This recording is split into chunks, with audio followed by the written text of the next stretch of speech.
स्वागत है आपका हिंदी कहानी घर चैनल पर।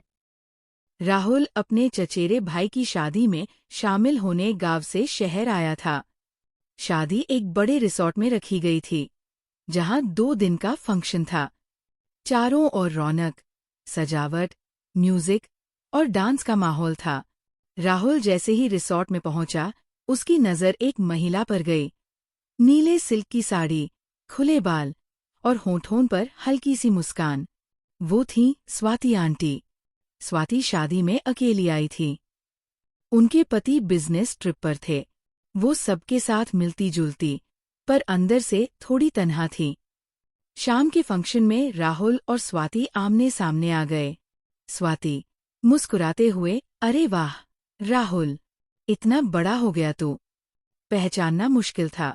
राहुल, और आप पहले से कहीं ज्यादा खूबसूरत लग रही हैं।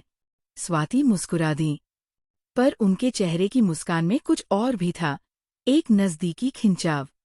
फिर राहुल देर रात लॉन में अकेला बैठा था। तभी स्वाति आंटी आई। वो भी अकेली थी। स्वाति, नींद नहीं आ रही क्या? राहुल, नहीं। और आप?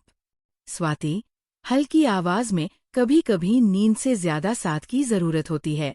ये कहते हुए उन्होंने राहुल की आंखों में देखा। राहुल के दिल की धड़कन तेज हो गई। धीरे धीरे बातों का सिलसिला चला, और फिर आंटी का हाथ राहुल के हाथ में आ गया। राहुल ने महसूस किया, ये सिर्फ बातें नहीं थीं। अचानक एक पल में स्वाति ने राहुल की तरफ झुककर कहा, अगर ये गलत है तो मुझे सही कुछ नहीं चाहिए। और फिर दोनों एक दूसरे में खो गए। लॉन की अंधेरी झाड़ियों के पीछे चुपचाप पहली बार उनके होंठ मिले, और तभी किसी के आने की आवाज आई और दोनों अलग हो गए। अब उनका रिश्ता सिर्फ नजरों तक सीमित नहीं था। सुबह जब सब रस्मों में व्यस्त थे, राहुल चुपचाप आंटी के कमरे में गया। दरवाजा खुला और अंदर आंटी नहाकर निकली थी। बालों से पानी टपक रहा था, और वो सिर्फ तौलिए में थी। राहुल को देखकर आंटी मुस्कुराईं। इतनी जल्दी बेचैन हो गए? राहुल ने दरवाजा बंद किया और वो तौलिया जमीन पर फेंक दिया, और दोनों ने आधे घंटे तक रूम में एक दूसरे से प्यार किया। फिर दूसरी रात रिसेप्शन था।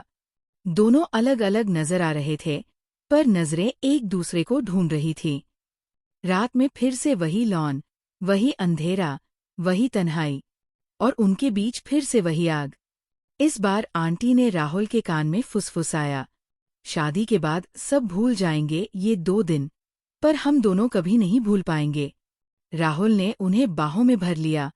शादी खत्म हुई, मेहमान लौटे, राहुल भी चला गया, लेकिन उन 2 रातों की गर्माहट, वो चुपके से की गई मुलाकातें, उनकी यादों में हमेशा के लिए कैद हो गई।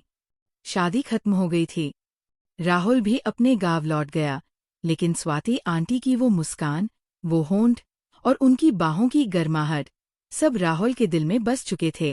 कुछ ही हफ्तों बाद राहुल को उसी शहर में एक प्राइवेट कंपनी में जॉब मिल गई, और वो वहीं शिफ्ट हो गया।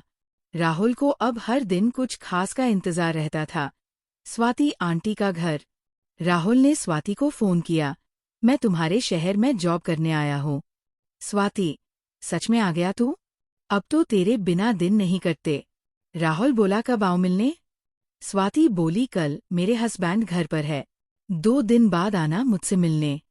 अगले भाग के लिए जुड़े रहें चैनल के साथ।